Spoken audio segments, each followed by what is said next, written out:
आदाब नाजरीन, उर्दू खबरों में आप सभी का खैर मकदम है। नजर डालते इस वक्त की खास खबरों पर। पीएम नरेंद्र मोदी 3 मुल्कों के 5 रोजा दौरे पर रवाना।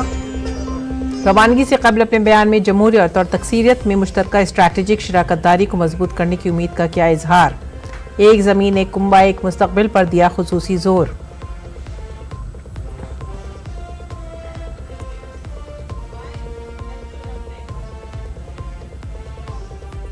हिंदुस्तान टाइम्स लीडरशिप समिट में दहशतगर्दी पर जमकर बरसे वजीर आजम। कहा, दहशतगर्द अब अपने घरों में भी खुद को महसूस कर रहे हैं गैर महफूज।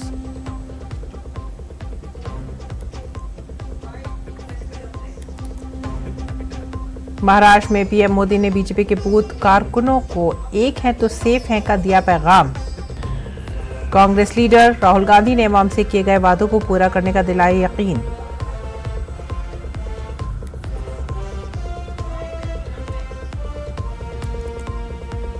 झारखंड के दुमका और देवघर में अमित शाह ने जेएमएम और कांग्रेस पर दरअंदाजों को तहफ्फुज़ फराहम करने का लगाया इल्जाम। मल्लिकार्जुन खड़गे और प्रियंका गांधी भी कांग्रेस की जानिब से इंतखाबी मुहिम में मसरूफ।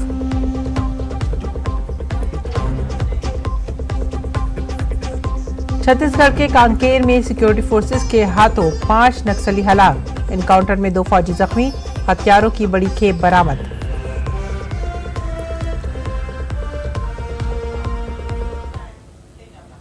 अहम सुर्खियों के बाद खबरें अब तफसील से। वजीर आजम नरेंद्र मोदी ने नाइजीरिया, ब्राजील और गयाना के 5 रोजा दौरे पर रवाना हो गए हैं। रवाना होने से कबल वजीर आजम ने बयान जारी किया। वजीर आजम ने लिखा कि ये मेरा नाइजीरिया का पहला दौरा होगा जो मगरबी अफ्रीकी खत्ते में हमारा करीबी साथी है। मेरा ये दौरा जमहूरियत और तकसीरियत में हमारे मुश्तरका यकीन की बुनियाद पर अपनी स्ट्रैटेजिक शराकतदारी को आगे बढ़ाने का एक मौका होगा। उन्होंने कहा कि मैं भारतीय बरादरी और नाइजीरिया के दोस्तों से मिलने का भी मुंतज़िर हूँ जिन्होंने मुझे हिंदी में पुरतपाक खैर मकदमी पैगामात भेजे हैं। उसके बाद वज़ीर आज़म ने अपने ब्राज़ील दौरे का भी जिक्र किया। उन्होंने कहा कि मैं 19वें G20 सरबराही इजलास में शिरकत करूँगा। गुज़िश्ता बरस भारत की कामयाब सदारत ने G20 को आवाम का G20 में बना दिया और ग्लोबल साउथ की तरजीहात को अपने एजेंडे में मरकजी धारे में शामिल किया है। इस साल ब्राज़ील ने भारत की विरासत को आगे बढ़ाया है। मैं एक ज़मीन एक ख़ानदान एक मुस्तकबिल के अपने विजन को मद्देनज़र रखते हुए नतीजा खेज़ बातचीत का मुंतज़िर हूँ। मैं इस मौके का इस्तेमाल कई दूसरे रहनुमाओं के साथ 2 तरफ़ा ताउन को आगे बढ़ाने पर तबादला ख्याल करने के लिए भी करूँगा। वज़ीर आज़म ने मज़ीद लिखा कि 50 साल से ज़ायद अरसे में किसी भारतीय वज़ीर आज़म का गयाना का ये पहला दौरा होगा। हम मुश्तरका विरसे, सकाफ़त और इक़दार पर मबनी अपने मुनफरिद ताल्लुकात को स्ट्रैटेजिक सिमत देने के लिए ख्यालात का तबादला करेंगे। मैं सबसे कदीम भारतीय तारीख़ वतन को भी खराज अक़ीदत पेश करूँगा जिन्होंने 185 साल से ज़्यादा पहले हिजरत की थी। साथ ही गयाना की पार्लियामेंट से भी खिताब करूँगा। इस दौरे के दौरान मैं कैरिबियन शराकतदार ममालिक के रहनुमाओं के साथ दूसरे भारत कैरिकॉम चोटी कॉन्फ्रेंस में भी शिरकत करूँगा। हम हर मुश्किल वक्त में साथ खड़े रहे हैं। सरबराही इजलास हमें तारीख़ी ताल्लुकात की तजदीद और नए शोबों में अपने ताउन को वसअत देने के काबिल बनाएगा। वज़ीर आज़म नरेंद्र मोदी ने मीडिया इदारा हिंदुस्तान टाइम्स की 7 साला तक़रीबात में शिरकत की। इस मौके पर उन्होंने एक यादगारी डाक टिकट जारी किया। वज़ीर आज़म ने इदारे के इस तवील सफ़र में शामिल तमाम शराकतदारों के लिए नेक ख्वाहिशात का इजहार किया। तकरीब से खिताब करते हुए वज़ीर आज़म ने कहा कि अगर भारत आज दुनिया में अपनी शनाख्त बरकरार रखने में कामयाब है तो ये सिर्फ आम शहरियों की ताकत की वजह से है जिसने अपने पीछे कई बुहरान छोड़े हैं।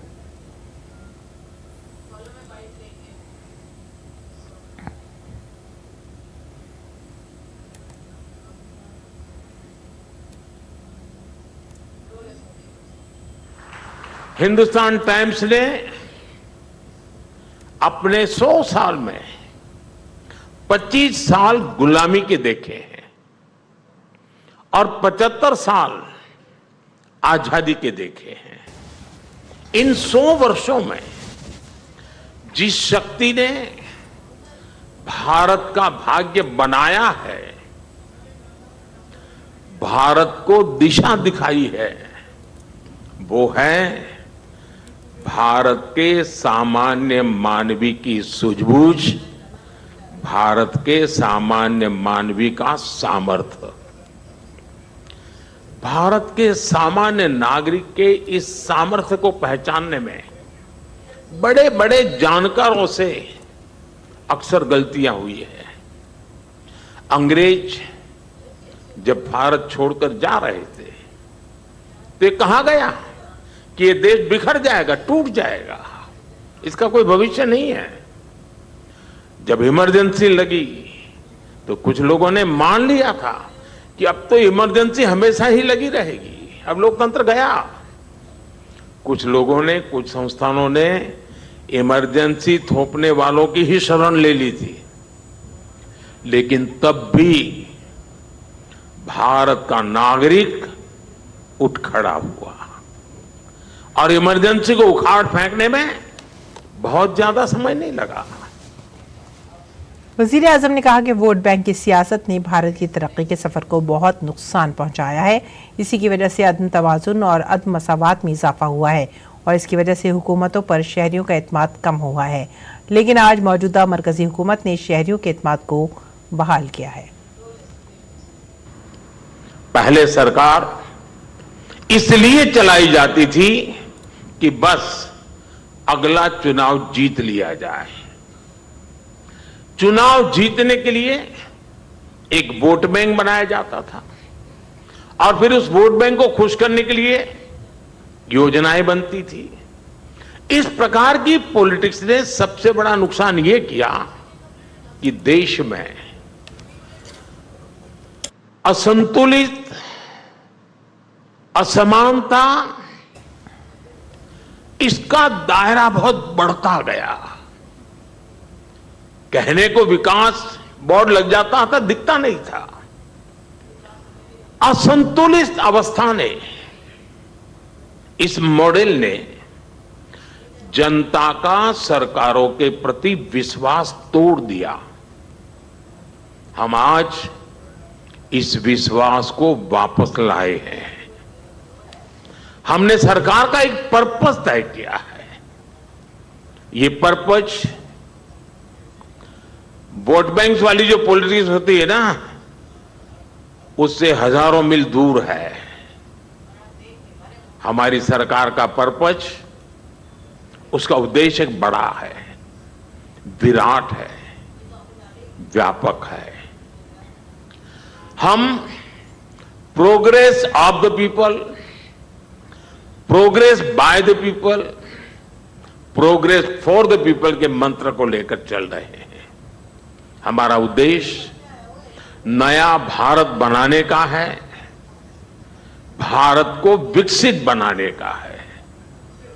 और जब हम इस विराट लक्ष्य को लेकर निकल पड़े हैं तो भारत की जनता ने भी हमें अपने विश्वास की पूंजी सौंपी है। पीएम ने कहा कि आज सरमायाकारी का मकसद रोजगार में इजाफा और तरक्की का मकसद शहरियों को इज्जत नफ्स फराहम करना है। हमारी सरकार ने देशवासियों को एक बहुत यूनिक कॉम्बिनेशन दिया है। ये कॉम्बो इन्वेस्टमेंट से एम्प्लॉयमेंट, डेवलपमेंट से डिग्निटी का है।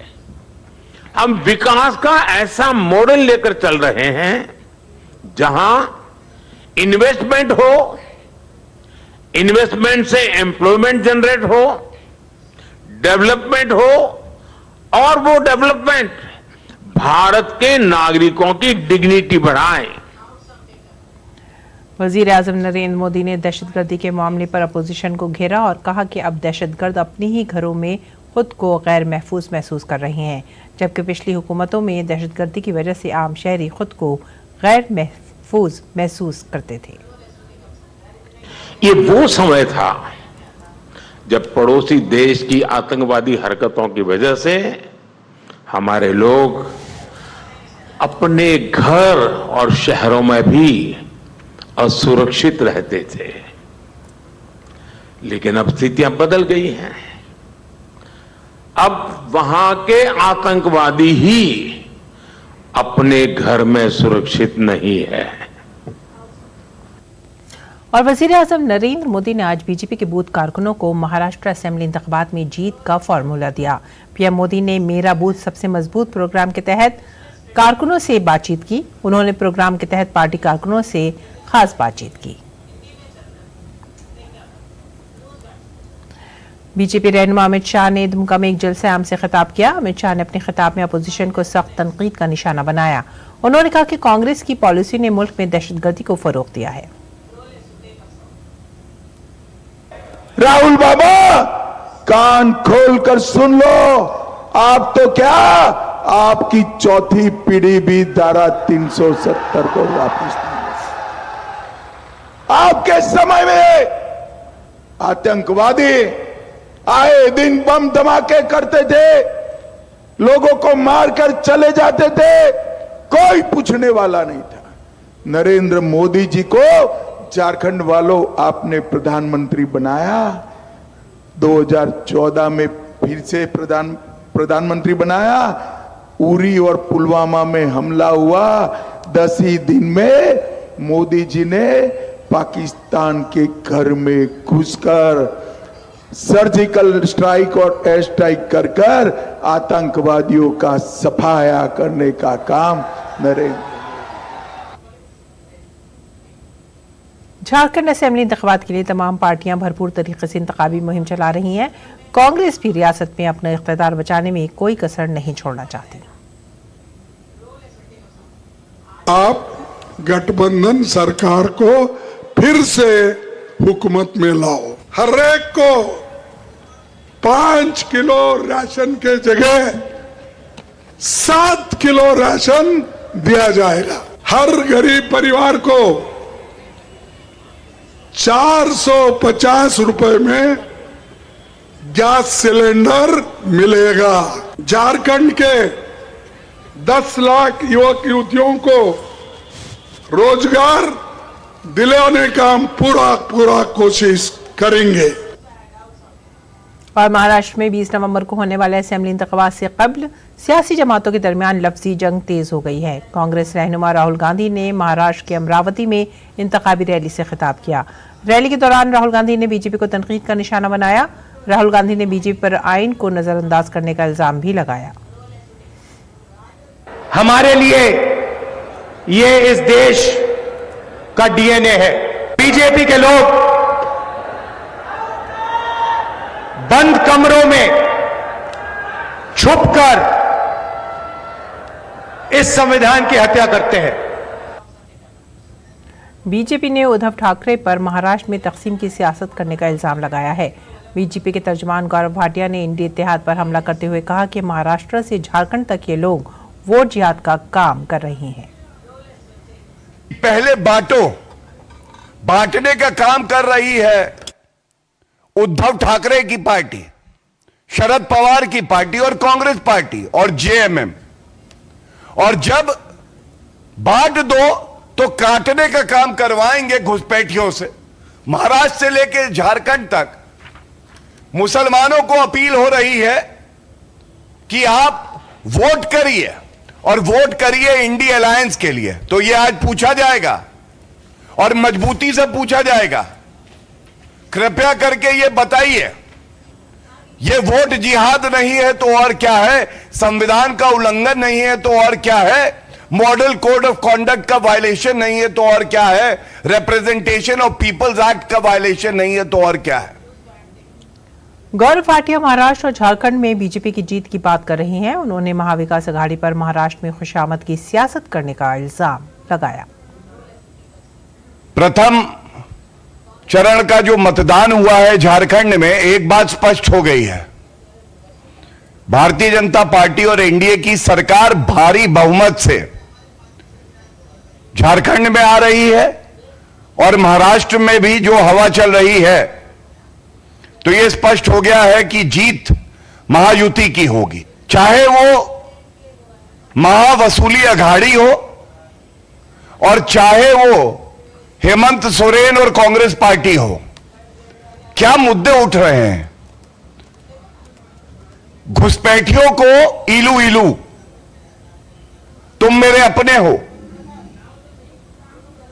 और इसी तरह से तुष्टीकरण की राजनीति की पराकाष्ठा हो जाती है महाराष्ट्र में।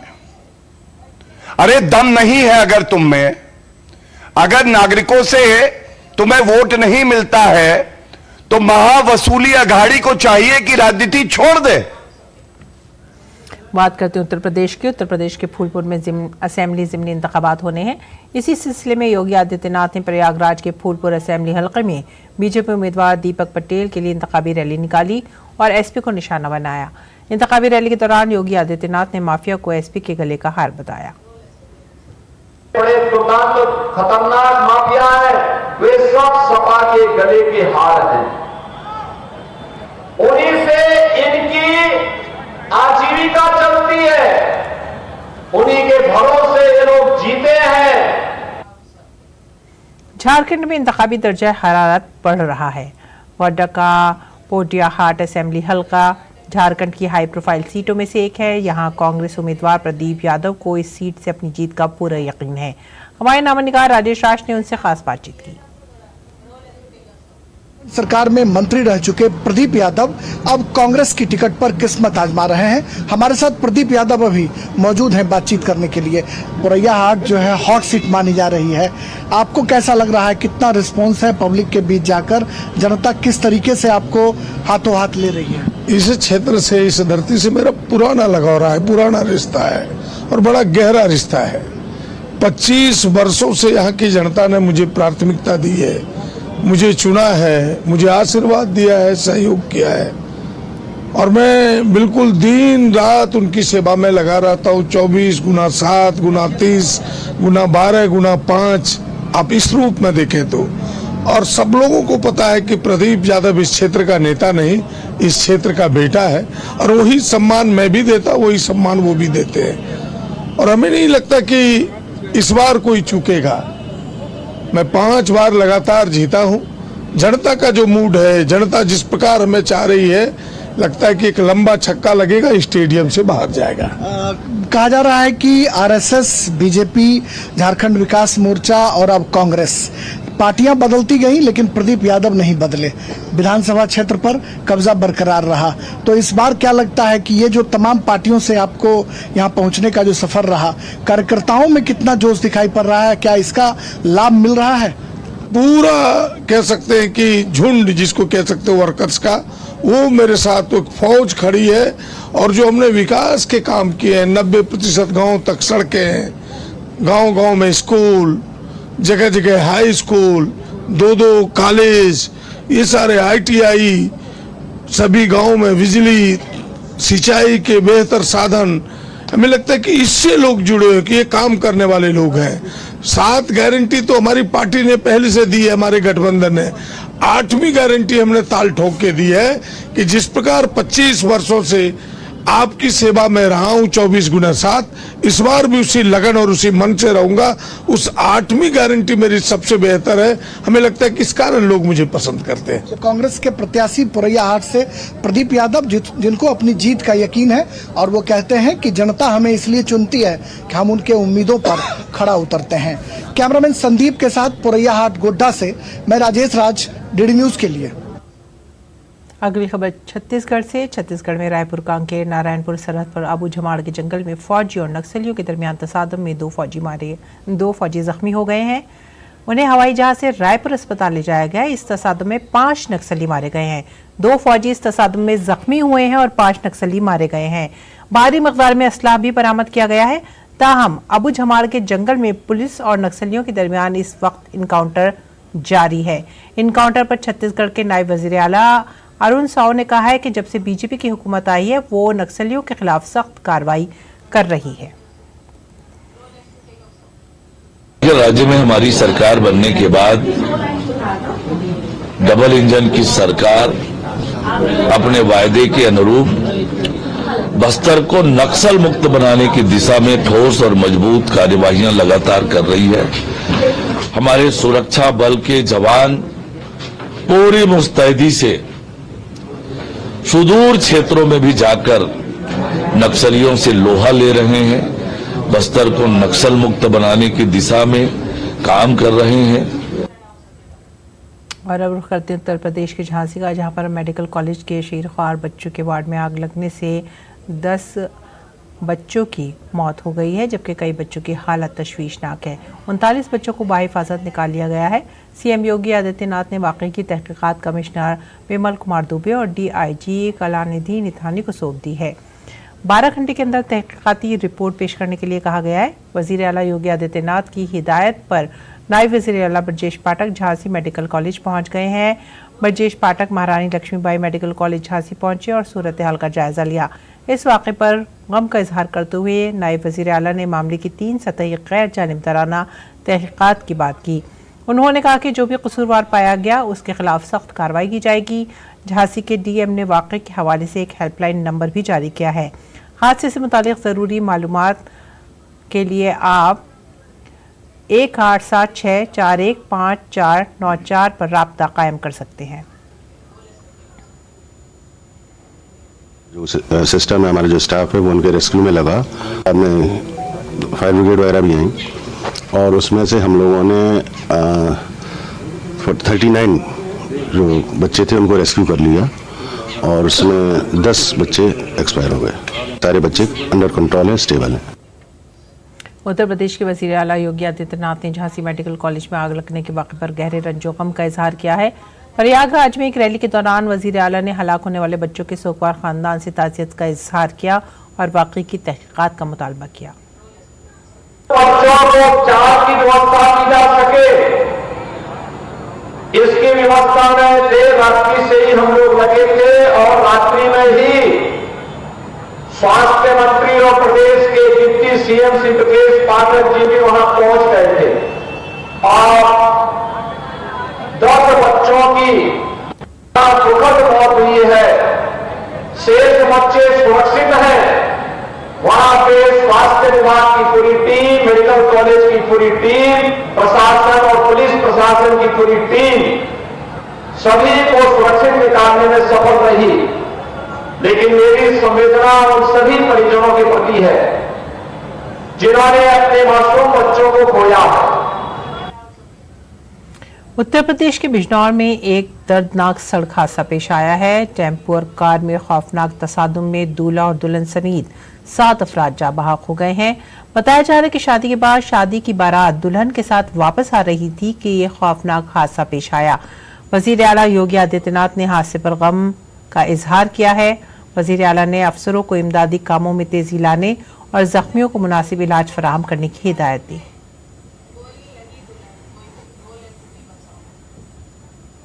थाना धामपुर क्षेत्र में अर्ली मॉर्निंग ये इन्फॉर्मेशन प्राप्त हुई कि एक क्रेटा गाड़ी और एक ऑटो का जो है के बीच में टक्कर हुई है। जो क्रेटा वाहन थी वो किसी अन्य वाहन को ओवरटेक कर रही थी और सडनली लेन चेंज किया और स्पीड में जो है ऑटो को टक्कर मारी। ऑटो में जो है 7 व्यक्ति थे जो थाना धामपुर क्षेत्र के ही रहने वाले हैं और मुरादाबाद रेलवे स्टेशन से लौट रहे थे।